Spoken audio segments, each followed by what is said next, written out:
अरे रुको रुको भाई, ये कोई आम कैदी नहीं है, एक देशद्रोही है, एक टेररिस्ट है। इसका पूरा वीडियो देखोगे तो आप हैरान हो जाओगे कि इंडिया के अंदर इतना देशद्रोही है। देख लो भाई। তোমাকে মাইনা দেওয়া হয় বলেই তুমি ডিউটি করো। তোমার কাছে তো 2 মাস মাইনা না দিয়ে তোমার গাড়ি ঢুকে যাবে সব তোমার ডিউটি। বোকা চোদা কোথায় দেশের জন্য করে।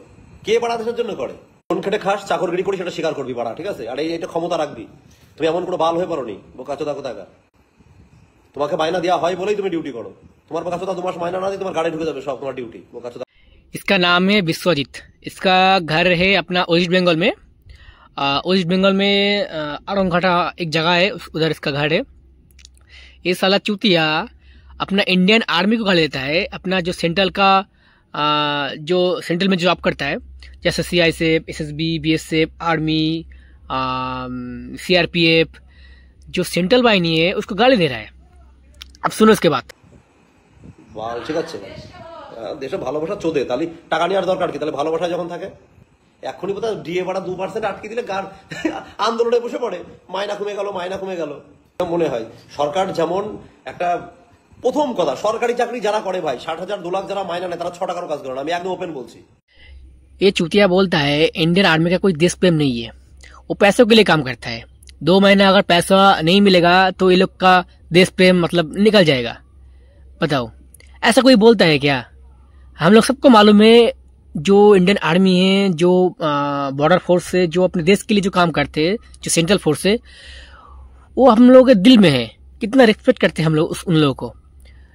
और देखो ये जैसा चूतिया लोग, कैसा चूतिया लोग है इंडिया में रहेगा, इंडिया खाएगा और इंडियन आर्मी को, इंडियन सोल्जर को ही बदनाम करेगा। इतना बुरी तरह से गाली देते, बोका चौदा बोल रहा है। और क्या क्या नहीं बोल रहा है, अब सुनो। কত লোকরা দেখছি বড় এই ও করে এসে বাড়ির মধ্যে এসে বড় মদ খেয়ে সেই ঠাটাঠাটি বাজিয়ে দিয়েছে, দেশভক্তি দেখাচ্ছে। বাল তো সব মাতাল, সব মাতাল। না না, বোকাচোদা মাইনা নেবে 70,000 টাকা, আবার বাড়ি এসে বলবে দেশভক্তি দেখাচ্ছে। তার মাইনা তোমার হচ্ছে ওইটাই কে করে মানে তুই চাকরি ছেড়ে দে, বড় হাজার হাজার ছেলে পেলে সংসার চলছে না, মানুষ পাগলের মতো ছুটে বেড়াচ্ছে। কে আবার করে? যে পেয়েছে সেই করে। আজকে আমার বাপ আমার সন্তানরা যাবে, আমার যদি ইনকাম করার ক্ষমতা থাকে আমার সন্তান নিশ্চয়ই যাবে না ওইসব জায়গায়। দেশের জন্য করে অন্য অনেকে প্রতিবাদ করে, কেউ দেশের জন্য করে না। ওসব বালের গল্প আমার সামনে দিয়ে লাভ নেই। খালি রানিং করবে, রানিং কারা করে? ভিখারি তো তারা রান করে। কত টাকা মাইনা, কত ইনকাম, कत?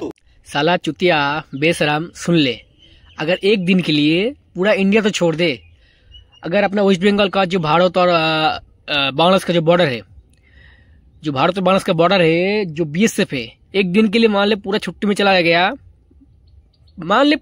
गया, तो आधा घंटे के अंदर ये जो वेस्ट बंगाल है, कलकत्ता है, मिनी पाकिस्तान बन जाएगा, मिनी पाकिस्तान। तब तेरा क्या हालत होगा तेरे को मालूम नहीं है।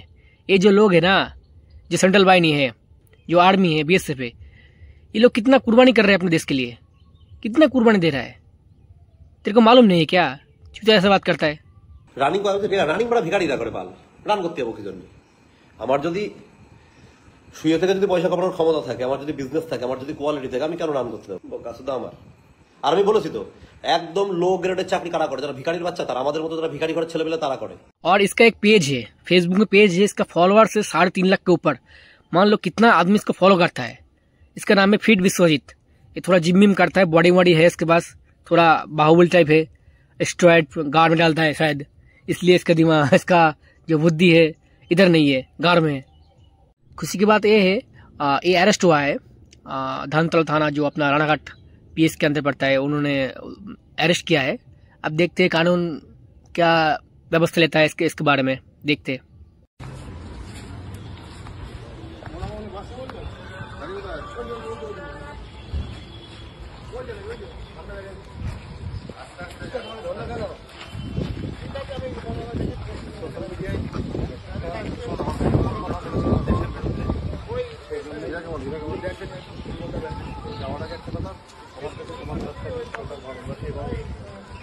ইন্ডিয়ান আর্মি যাদের বিরুদ্ধে আমি ভুল কিছু কথা বলে ফেলেছিলাম তাদের কাছে মন থেকে একদম ক্ষমা প্রার্থী।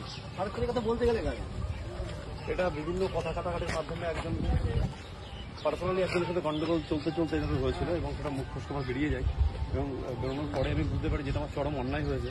তো তারপরে আমি সোশ্যাল মিডিয়াতে ক্ষমাও চাই। তো তারপরে সেটা অতিরিক্ত ভাইরাল হয়, তার জন্য আমি খুব দুঃখিত এবং ক্ষমা প্রার্থী। আমার ব্যাগটা নিয়ে না যাবে